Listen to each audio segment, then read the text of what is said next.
Hello students, welcome to the online lecture series of Farhan tutorials. आप जानते हैं कि हमने 3 प्रैक्टिस सेट अभी तक कंप्लीट कर लिए। अब हम इस चैप्टर के आखिरी प्रैक्टिस सेट पर आएंगे।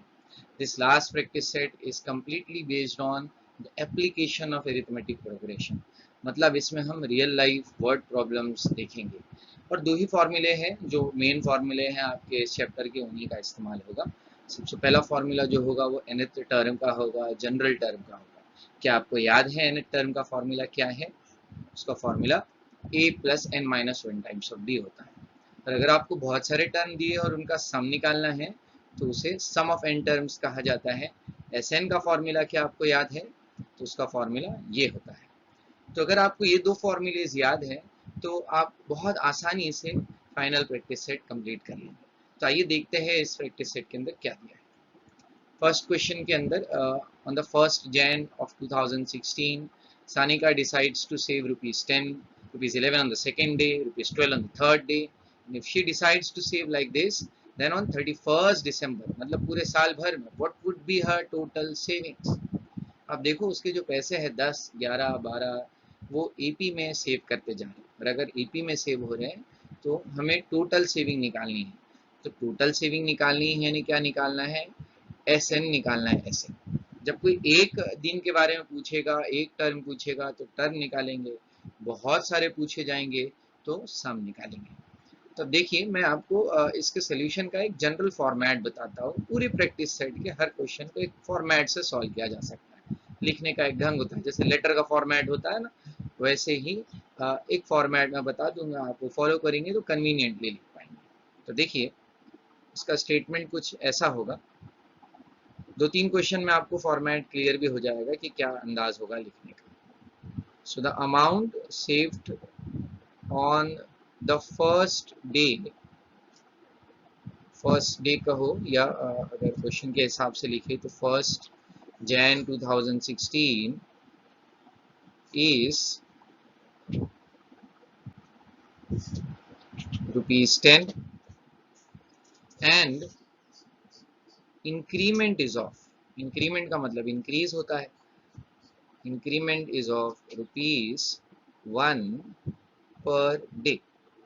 तो उस हिसाब से सानिका की जो सेविंग है वो तो एपी में हो गई, और savings is in AP where a, बताओ ए कितना होगा? तो ये तो फर्स्ट टर्म है, तो पहले दिन उसने ₹10 सेव किया था, और डी कॉमन डिफरेंस है जो कि 1 है, दिख रहा है। तो अब हमें इसमें एस एन का फॉर्मूला लगाना पड़ेगा। अब आप बताइए एस एन का फॉर्मूला, तो n/2 2a plus n minus one times of d. अब सवाल ये बनता है कि n की जगह क्या सब्स्टिट्यूट करें? तो जितने दिन है उतने दिन के काउंट सब्स्टिट्यूट करना पड़ेगा। तो 2016 जो है ना वो असल में एक लीप ईयर था, तो उसमें टोटल 366 डेज होंगे। तो सब्स्टिट्यूट एन एस 366, तो 366 डेज में टोटल कितना जमा हुआ है वो फाइंड करना। तो जहाँ जहाँ एन वहाँ 366 लिखेंगे। 2a की जगह 10, n 366 minus 1 in D is 1। इसका आधा आप कर दो तो 18 और 3 183, what remains is 20 plus 365। अगर आप इन दोनों को जोड़ दो तो 183 मल्टीप्लाई होगा 385 से, और इसका जो फाइनल आंसर होता है वो होगा 70455। मैं आंसर याद करके आया हूँ तो मुझे पता है 70455। So this is the sum of 366 days, और ये उसकी टोटल सेविंग्स है। This is a total savings, कितना उसने जमा किया।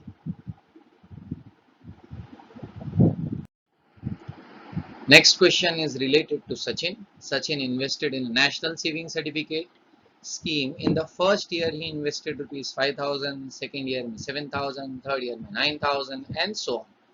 Find the total amount he invested in 12 years. अब पढ़ने से, रीड करने से तो लग रहा है ये सचिन के लायक का क्वेश्चन नहीं है। 5-5 हज़ार तो सचिन सेव नहीं करेगा, तो सचिन को हटा देते हैं, कोई और सचिन होगा। अब आप देखिए जो पैसे उसने इन्वेस्ट किए हैं वो ईपी में तो लग रहे हैं, तो उस हिसाब से सॉल्व करेंगे। तो देखिए लिखेंगे कैसे इसे, the amount invested in the first year is rupees 5,000 and increment is of rupees 2,000 per year. Therefore, can we say that his savings is in AP, where A, बताओ A कितना है, तो A उसके पहले साल की सेविंग है, that is 5,000, और D कितना है, तो जितना इंक्रीज हो रहा है, तो कितने का इंक्रीज हो रहा है, 2,000 का। तो हमें फाइंड करना है total amount in the 12 years. तो अब हम SN का फॉर्मूला अप्लाई करेंगे यहाँ पर। SN is equal to n upon 2 two A plus n minus 1 times of D। तो मैं चाहता हूं कि यहाँ पर आप वीडियो पॉज करें, वैल्यू सब्स्टिट्यूट करें, अटेम्प्ट करें, फिर सोल्यूशन देखें। तो please pause the video and try to solve it. तो आई होप आपने इसको सॉल्व कर लिया होगा। चलिए आप अपना सोल्यूशन चेक कर लीजिए। आप बताइए n की जगह आपने क्या पुट किया। तो n की जगह आपने 12 पुट किया होगा, क्योंकि 12 सालों का टोटल फाइंड करना है, सम निकालना है 12 ईयर्स। तो 12 upon 2, 2 into 5,000 plus 12 minus 1 times of D। D कितना है, तो 2,000 है। 12 का आधा करेंगे तो 6, दिस बिकम्स 10,000, और ये 11 इंटू 2,000 हो जाएगा। सो बाय बॉडमास रूल पहले मल्टीप्लाई होगा। So what we are getting is 6। अब ये देखिए, ये 22,000 हो जाएगा और ये 10,000 है, तो 32,000 हो जाएगा टोटल। जब आपने इसको मल्टीप्लाई किया होगा तो 6 2 ज़ा 12, 1 कैरी, और 6 3 ज़ा 18, 19, और 3 0 आ गए। तो 1,92,000 is the total amount saved in the 12 years. Final statement लिखना आपको कंपलसरी होगा कि उन 12 सालों के अंदर सचिन ने 1,92,000 रुपये सेव किए। ये सिर्फ AP के फॉर्मूलेज और उसके कॉन्सेप्ट से हम इतना क्विकली सॉल्व कर पा रहे हैं। वरना आप सोचिए ना, आप ये क्वेश्चन अगर किसी 9th स्टैंडर्ड के स्टूडेंट को पूछो तो मालूम है वो क्या करेगा, वो 5,000, 7,000, 9,000 जोड़ते बैठेगा, ऐड करते बैठेगा। Will take a lot of time. बहुत क्विकली इसको सॉल्व कर सकते हैं because we know the concepts of arithmetic progression. Next question, there is an auditorium with 27 rows of seat. एक ऑडिटोरियम है, उसमें 27 रोज है, कुर्सी अलग अलग। There are 20 seats in the first row, 22 seats in the second row, 24 seats in the third row and so on। AP में जो है सीट्स की तादाद बढ़ते जा रही है। हमें फाइंड करना है 15वीं रो में क्या सीट है और टोटल कितनी सीट्स है वो निकालना है। तो देखिए, पहले रो के अंदर देयर इज एन ऑडिटोरियम, तो पहले रो में कुछ सीट्स है। कितनी सीट्स है, 20 सीट्स। फिर दूसरे रो में थोड़ी सी सीट बढ़ रही है, एक एक कुर्सी करके लगी है लाइन से यहाँ पर स्विच में। तो दूसरे रो में कितनी है, तो 22 सीट्स है। तो ऐसे आपको टोटल कितने रोज दिए हैं एक एक करके, how many of them. So we have in all 27 different rows. ये पहला रो है, ये दूसरा है, ये तीसरा है, सो हमें फाइंड करना है कि find the number of seats in the 15th रो। सिर्फ एक पर्टिकुलर रो के बारे में पूछा है, तो जब सिर्फ एक के बारे में पूछता है तो हम टर्म फाइंड करते हैं, यानी TN निकालेंगे, और जब बहुत सारों के बारे में पूछेगा तब हम सम निकालेंगे। तो सिर्फ एक के बारे में पूछा है, तो स्टेटमेंट्स वगैरह मैं आप पर छोड़ता हूँ, आप लिख लीजिए। मैं डायरेक्ट A से स्टार्ट करता हूँ, तो आप सोचिए और बताइए A क्या है यहाँ पर। तो A पहले रो में जितनी सीट्स हैं 20 है, और D क्या है, तो D इंक्रीमेंट है, तो दो दो सीट से बढ़ रहा है, तो वो D हो जाएगा। अब आपको एक पर्टिकुलर रो के बारे में फाइंड करना है। जैसे ये T1 है, ये नंबर T2 है, उसके बाद वाला T3 है, तो हमें T15 निकालना है। तो उसके लिए कौन सा फॉर्मूला लगेगा, तो उसके लिए TN का फॉर्मूला लगेगा, A plus n-1 times of D। अब आप सोचिए n में क्या पुट करेंगे, तो n में 15 पुट करेंगे, तो हो जाएगा 20 प्लस 15 माइनस 1 टाइम्स ऑफ 2। सो 20 प्लस 14 इंटू 2, 14 टू ज़ा कितना होगा, तो 14 टू ज़ा 28 होगा, और जोड़ देंगे तो 48 मिल जाएगा। सिर्फ इतना ही नहीं, एक और चीज क्वेश्चन में पूछा था। क्या पूछा था? Find how many total seats are there in the auditorium. पूरे ऑडिटोरियम में कितनी सीट्स है टोटल। तो अगर आपको एपी नहीं आता तो आप क्या करते, एक एक को जोड़ते बैठते, लेकिन क्योंकि हमें एपी आता है तो हम सीधा एस एन का फॉर्मूला लगाएंगे और सॉल्व करेंगे। तो क्या है एस एन का फॉर्मूला? N upon two, two a plus n minus one times of d. अब आप सोचिए एन में क्या पुट करेंगे यहाँ पर। तो एन में वही पुट करेंगे जितने रोज बने। कितने रोज है? तो 27 रोज है, उनका टोटल निकालना है। तो 27 अपॉन टू, और यहाँ पर आप वैल्यूज पुट करके सॉल्व कर सकते हैं। तो आई होप आपको इसका फाइनल आंसर आ जाए।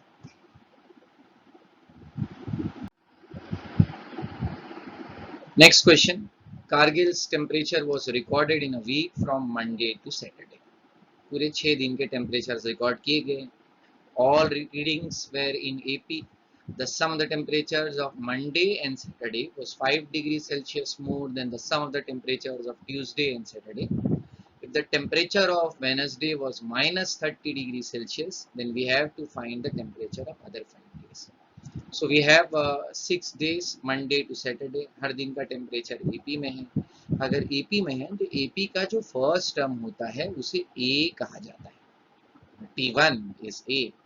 तो जो सेकेंड टर्म होता है T2, तो अगर आपको फर्स्ट एक्सरसाइज याद है तो वो A प्लस वन डी होता है। थर्ड टर्म T3 वो A प्लस टू डी होता है। ये A प्लस थ्री डी होगा, ये A प्लस फोर डी होगा, और ये A प्लस फाइव डी होगा। सॉल्व करना आसान है, बस शर्त ये है कि आपको A और D पता हो जाए तो आप सॉल्व कर लेंगे। तो दो कंडीशंस दी है। जो सबसे पहली कंडीशन है वो लंबी चौड़ी है, वो ये है sum of the temperatures of Monday and Saturday. तो देखिए मंडे और सैटरडे, देखिए फर्स्ट कंडीशन में क्या दिया है। So by the first condition what's given, sum of the temperatures of Monday and Saturday. Monday का टेम्परेचर ए और सैटरडे का temperature a plus five d हमने माना एपी में होने की वजह से। इन दोनों टेम्परेचर्स का सम कितना है? वॉज 5 डिग्री मोर, 5 ज्यादा है। किससे 5 ज्यादा है? 5 डिग्री किससे ज्यादा है? More than the sum of temperatures of Tuesday and Saturday. तो ट्यूसडे और सैटरडे के अगर टेम्परेचर हम देखें तो ट्यूसडे ए प्लस डी है और सैटरडे क्या है? ए प्लस फाइव डी है। इससे 5 ज्यादा है। इन दोनों टेम्परेचर्स के सम से वो 5 ज्यादा है। तो अब अगर इसको सिंप्लीफाई करें तो ब्रैकेट ओपन करने पर यहाँ 2a प्लस, या अगर मैं डायरेक्टली देखूँ प्लस है तो कोई साइन चेंज तो होने नहीं वाली है, लेकिन क्लियरली सी दैट ये a और ये a कैंसिल, ये a और ये a कैंसिल हो जाएगा। तो और 5d और 5d भी कैंसिल आउट हो जाएगा। LHS तो पूरा लुट गया, उधर जीरो बचा। What we are getting is d plus five. तो प्लस फाइव उधर जाएगा, माइनस फाइव हो जाएगा, तो d की वैल्यू हो जाएगी minus five. So this is the first condition. What's the second condition? The second condition is the temperature of Wednesday was minus 30 degree Celsius. सीधा सीधा बोल दिया है वेनसडे का टेम्परेचर यानी ये वाला। तो a प्लस टू डी जो है माइनस 30 है, लेकिन अभी अभी तो हम a निकाल चुके हैं, d निकला है सॉरी। तो d कितना है? माइनस फाइव है, इज इक्वल टू माइनस 30। ये सॉल्व करने पर हो जाएगा minus 10 is equal to minus 30। Minus 10 को उधर ले लो, प्लस 10 हो जाएगा, माइनस 20 हो जाएगा। तो अब आपको ए और डी मिल चुके हैं। अब एक एक करके सारे दिन के टेम्परेचर्स निकाले जा सकते हैं। तो फर्स्ट ऑफ ऑल आप इतना पार्ट जो है वो पॉज कर लीजिए, फिर उसके बाद में पॉज करके लिख लीजिए, फिर उसके बाद में आपको आगे के स्टेप्स बताते हैं। ठीक है, तो आई होप आपने यहाँ तक लिख लिया है। अब देखिए जो पहले दिन का टेम्परेचर था वो तो ए था, तो वो माइनस 20 हो जाएगा टेम्परेचर ऑफ मंडे, वो तो निकल चुका है। दूसरे दिन a plus d minus 20 plus d क्या था? तो डी था 5, तो माइनस 20 प्लस माइनस 5, ये प्लस जो है इस टर्म में। तो ये दोनों, ये ब्रैकेट ओपन करने पर माइनस हो जाएगा, what will get is minus 25। अब आप सोच सकते हैं कि अगर एपी में है तो धीरे धीरे धीरे ऐसे नंबर्स की वैल्यू बढ़ती जाएगी, माइनस 30 माइनस 40। टेम्परेचर तो गिर रहा है इनफैक्ट। ए प्लस टू डी वो हो जाएगा -20, ये तो -20 है, प्लस 2d, तो 2 टाइम्स ऑफ -5, 2 टाइम्स ऑफ -5 कितना होगा, तो ये -10 होगा, उससे जोड़ेंगे तो -30 हो जाएगा। a plus 3d, I hope आपको समझ रहा है, -20 प्लस 3 टाइम्स -5, तो हो जाएगा -35।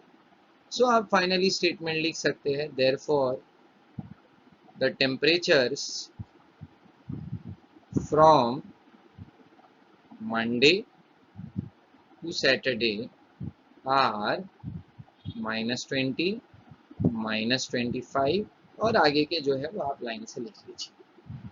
तो क्लियर है ये भी question. Question number 6. On the World Environment Day, tree plantation program was arranged on a land which is triangular in shape. Trees are planted such that in the first row there is one tree, in the second there are two trees, in the third row there are three trees and so on. Find the total number of trees in the 25 rows. कुछ ऐसा arrangement आपको देखने मिलेगा कि first row के अंदर जो है एक ट्री है, 1, सेकेंड रो में 2 है, फिर 3 है, फिर 4 है। तो एपी में है अरेंजमेंट। आपको ये फाइंड करना है कि टोटल ऐसे अगर 25 रोज लाइंस एक एक करके, तो उनमें टोटल कितनी ट्रीज होगी। तो आप सोचिए कि फॉर्मूला टीएन का लगेगा या फिर एसएन का लगेगा। थोड़ा सोचिए तो समझ में आ जाएगा। वर्ड टोटल दिया है, total number of trees in the 25 रोज, तो ऑब्वियसली एसएन लगेगा। हाँ, अगर पूछा होता find the number of trees in the 25th रो, सिर्फ एक के बारे में पूछता, तो हम T25 निकालते, वरना यहाँ तो हम S25 सॉल्व करेंगे। तो please pause the video, first आप ट्राई कीजिए, उसके बाद फिर आप सोल्यूशन देख लीजिए।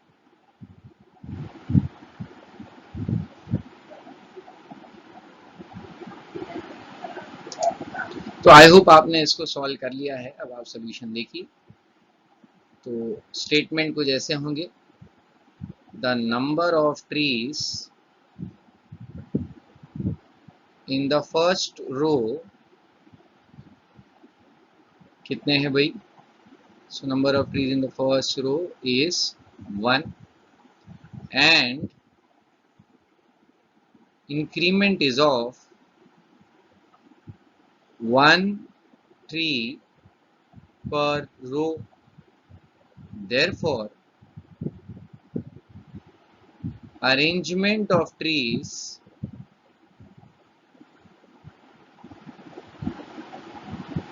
is in AP। उस हिसाब से अगर AP है तो इस AP का फर्स्ट टर्म 1 है और कॉमन डिफरेंस भी 1 है, क्योंकि अगर आप देखें तो 1 2 3 ऐसे ट्री बढ़ते जा रहे थे और निकालना हमें सम ऑफ ऑल द रोज है। तो SN का फॉर्मूला लगाएंगे 2A plus n minus 1 times of D। n की जगह क्या पुट होगा, तो 25 पुट होगा एज 25 अपॉन 2, 2a, a की जगह पर 1, n यानी 25 माइनस 1 इंटू डी, फिर से 1। मैं तो इसको आधा नहीं करूंगा, 2 1 2 और ये 24 हो जाएगा। अब जैसे ही आप इसको मल्टीप्लाई कर देंगे 25 अपॉन 2 को 26 कैंसिल हो जाएगा और ये हो जाएगा आपका 13, और 13 को 25 से मल्टीप्लाई करते ही आंसर मिल जाएगा। 25 3 are 75, 7 कैरी, 25 1 are 25 और ये हो जाएगा 32। तो 325 पेड़ होंगे उस पूरे लाइन पर लगे हुए। ये आप डायरेक्टली भी सोच सकते थे, वो ट्रिक वाले मेथड से 1 2 3 के हिसाब से अरेंज है, नेचुरल नंबर्स है, तो टोटल 25 लास्ट नंबर्स थे, तो 25 को 26 से मल्टीप्लाई करके आधा करने पर मिलता है। तो आई होप आपका भी आंसर एग्जैक्टली यही आया। क्वेश्चन नंबर 2 देख लेते हैं, जो हमने स्किप कर लिया था। ये क्वेश्चन इस प्रैक्टिस सेट का सबसे टफ क्वेश्चन है। अब क्योंकि हम रिमेनिंग क्वेश्चंस कर चुके हैं, तो अब ये क्वेश्चन करना हमारे लिए आसान होगा। Question is, a man borrows rupees 8,000 and agrees to repay with a total interest of rupees 1,360 in 12 monthly installment. Each installment being less than the preceding one by rupees 40। हमें पहला इंस्टॉलमेंट और last instalment निकालना है। ये question old syllabus में भी हुआ करता था, उसमें मैन की जगह बाबू भाई नाम आता था। तो बाबू भाई ने 8,000 रुपया उधार लिया और सूद समेत 12 किश्तों में वापस करने का वादा किया। तो कितने इंस्टॉलमेंट्स हुए? नंबर ऑफ इंस्टॉलमेंट्स, एक एक करके आप मुझे जवाब देते जाइए। नंबर ऑफ इंस्टॉलमेंट्स को क्या मैं n कह सकता हूँ? नंबर ऑफ टर्म्स हुए ना अलग अलग, तो अगर हम उसे n कहे तो ये 12 हो जाएगा। अच्छा, what will be the sum of all instalments? Sum तो s को कहा जाता है, sn को। अब इंस्टॉलमेंट कितने हैं, अमाउंट अलग अलग अलग कितने हैं, 12 है, तो s12 12 इंस्टॉलमेंट्स का सम कितना होगा? 8,000 तो उसका उधार है और 1,360 रुपया जो है उस पे इंटरेस्ट है, जो कि जुल्मी हो रहा है उस पर, लेकिन उसने देने का वादा तो दिया है। तो 9,360 रुपया ये टोटल उसको रीपे करना है। अब आप सोचिए कॉमन डिफरेंस क्या होगा? तो कॉमन डिफरेंस को डी कहा जाता है। इसके लिए एक रफ एग्जांपल लेते हैं। मान लेते हैं सपोज कि बाबू भाई ने ये वादा किया कि पहले वो इंस्टॉलमेंट 1,000 रुपए की देगा, तो अगली इंस्टॉलमेंट कितनी होनी चाहिए? थोड़ा सोचिए और बताइए। अगली इंस्टॉलमेंट होगी 960 रुपए। क्यों? क्योंकि क्वेश्चन में क्लियरली मेंशन्ड है each instalment being less than the preceding one, उससे पहले वाले से 40 रुपया कम होनी चाहिए। तो उसके बाद वाली इंस्टॉलमेंट 920 की, एंड सो ऑन। तो ऐसे टोटल कितनी किश्तें हैं? 12 है, उनका सम कितना होना चाहिए? तो 9,360 होना चाहिए। अच्छा, अगर आप इस एपी को गौर से देखें तो ये एपी डिक्रीजिंग है, और जब एपी डिक्रीजिंग होता है तो डी नेगेटिव होता है। अच्छा, गलती से भी यहाँ माइनस करके नहीं बताना 960 माइनस 1000। क्यों? क्योंकि ये रफ वर्क है, मैं अपने मन से रैंडम नंबर्स लेकर बता रहा हूँ कि उसने कितना दिया पहले इंस्टॉलमेंट। हमें क्या पता, वही तो ढूंढना है ना हमें, फर्स्ट इंस्टॉलमेंट और लास्ट इंस्टॉलमेंट। अब हम आगे चल के एसएन का फॉर्मूला लगाएंगे। एसएन का फॉर्मूला क्यों अप्लाई किया जाएगा? क्योंकि सम ही दिया है, अब जो दिया है उसी को इस्तेमाल कर लेते हैं। तो ये फॉर्मूला आपने लिख लिया। अब आप बताइए n की जगह क्या पुट होगा? n की जगह होगा 12। 12/2, 2a, what is a? It is the first term. नहीं पता, बिल्कुल भी नहीं पता। n इज 12 माइनस 1 और d की जगह हो जाएगा -40। 12 का आधा आपने, s12 तो वैसे दिया है 9360, और जैसे ही आपने 12 का हाफ किया तो 6, 2a, दिस इज 11, और 11 इससे मल्टीप्लाई होगा 4 से तो 44 और 0, माइनस की साइन आ जाएगी तो -440। Now what will do is will divide by 6, तो 2a माइनस 440। तो आप फिलहाल इतना लिख लीजिए और उसके बाद हम आगे बढ़ते हैं। सो लास्ट स्टेप आपका नीचे जो लिखा है वो है, तो अगर हम 6 से डिवाइड कर दे तो 6 1 जा 6 और 3 कैरी हो जाएगा, 6 5 जा 30 और 3 फिर से 6 6 जा 36 और 0 1560। उस टर्म को इधर शिफ्ट करें तो +440 इज इक्वल टू 2a। अगर आप जोड़ दें इन दोनों को तो ये सीधा सीधा हो जाएगा 2000 is equal to 2a। a की वैल्यू हो जाएगी 1000। तो what is the first instalment? First instalment is ₹1000। अब हमें लास्ट इंस्टॉलमेंट निकालना है। तो लास्ट इंस्टॉलमेंट कैसे निकालेंगे? तो लास्ट टर्म नॉर्मली टीएन होता है, तो उसके लिए टीएन का फॉर्मूला लगा देते हैं। क्या फॉर्मूला है? a plus n minus 1 times. वैसे n क्या है, लास्ट टर्म क्या है, ये भी हमें पता है, वो 12 है। तो t12 निकालना है। a कितना है? तो a अभी अभी पता चला 1000 है, और n 12 है, -1 d ये भी पता है। तो अगर आप इसको सॉल्व करें तो हमें 1000 प्लस या -440 मिलेगा, विच इज 560। तो the last instalment that is t12 is 560 and t1 is 1000। तो बाबू भाई जो है पहले महीने 1000 रुपया देते हैं और आखिरी महीने 560 रुपया देते हैं। So this completes your final practice set 3.4, और यहाँ पर आपका चैप्टर भी कंप्लीट हो जाता है। आई होप आपको पूरा चैप्टर समझ में आया। इफ एट ऑल कोई डाउट है तो आप कमेंट सेक्शन के अंदर मेंशन कर सकते हैं। इस वीडियो को लाइक, सब्सक्राइब और शेयर करना ना भूलिए, अपने दोस्तों में भी शेयर कीजिए। अब हम आगे के वीडियोस में ज्योमेट्री स्टार्ट कर देंगे। ज्योमेट्री का एक बहुत ही इम्पोर्टेंट चैप्टर जो है डिस्कस होगा।